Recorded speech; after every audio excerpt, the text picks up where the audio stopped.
complained. He just did the job and said, "Roger, Sergeant." But we leaders found out that he had a different side to him. He loved his music and he loved to play guitar and video games.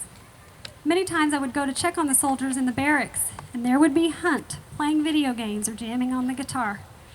I remember just listening to him play one time in awe. He asked me, "Sergeant, what do you want to hear?" I said, "You know any Sabbath?" He looked at me with that silly Hunt grin and started to jam to Iron Man. We deployed the following year in October of 2007. I remember telling all the soldiers of the mounted section that I would do everything in my power as their leader to bring them home. I did that job with all of their help. When we returned, Jason was preparing to pack up and move back close to home. He was to transfer to Fort Hood, Texas. I was happy because I was to follow him there a few months later. When I arrived at Fort Hood, I was so busy that I could never find time to find out where Jason was or track him down. It was late October in 2009 when I finally found my brother in arms. We spoke briefly on the phone. We caught up on what was going on. He said we should get together soon. The meeting we planned never came.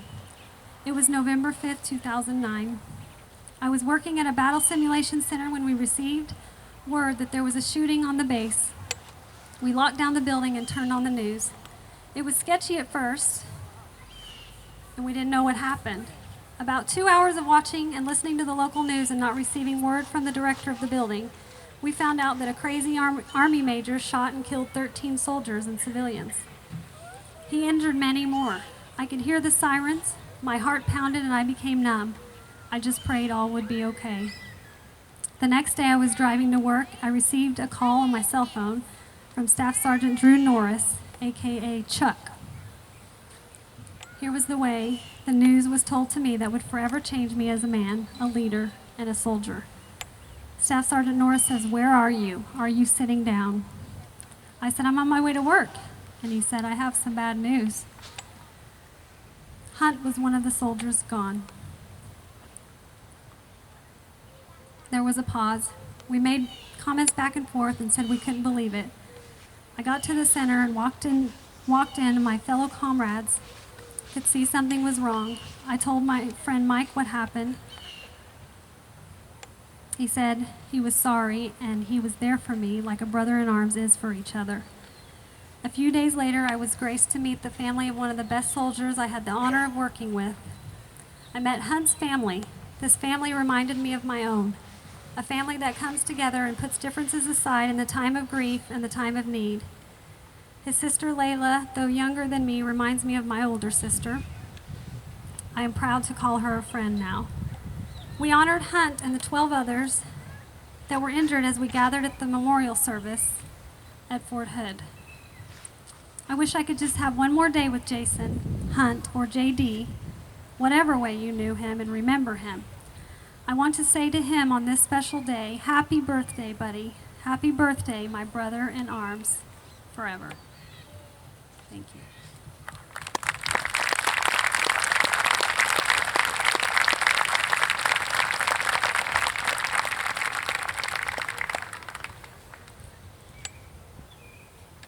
I'd now like to introduce the TIPTON Public School Board and class of 2005. It is because of the extreme graciousness and giving spirit of this school that we were able to have this here tonight. So please welcome Mr. Shane Booth, the superintendent of TIPTON Public Schools.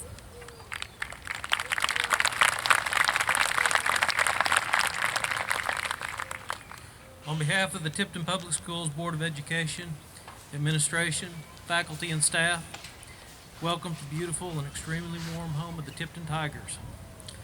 Following this evening's program, aside from stopping to get some more hot dogs and hamburgers and so forth, we ask that you join the Board of Education and also the class of 2005, along with JD's family, as we break ground on a memorial project to be erected in his honor.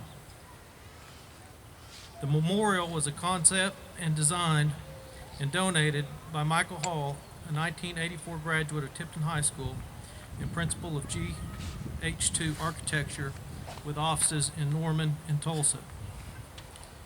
Our current middle school, which formerly served as both senior and junior high school, was completed in 1923. Since 1923, every student who has attended Tipton schools has walked the halls and had classes in that building. This summer, the middle school was renovated and the parapets were removed.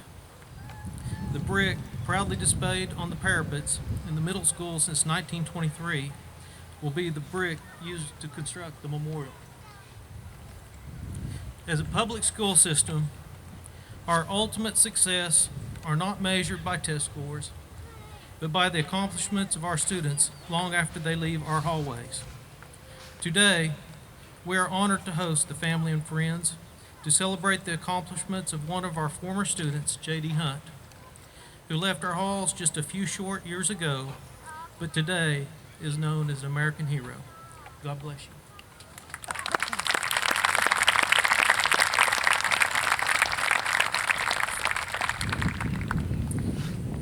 Thank you, Mr. Booth. I'd like to introduce next the Tipton graduates from the class of 2005.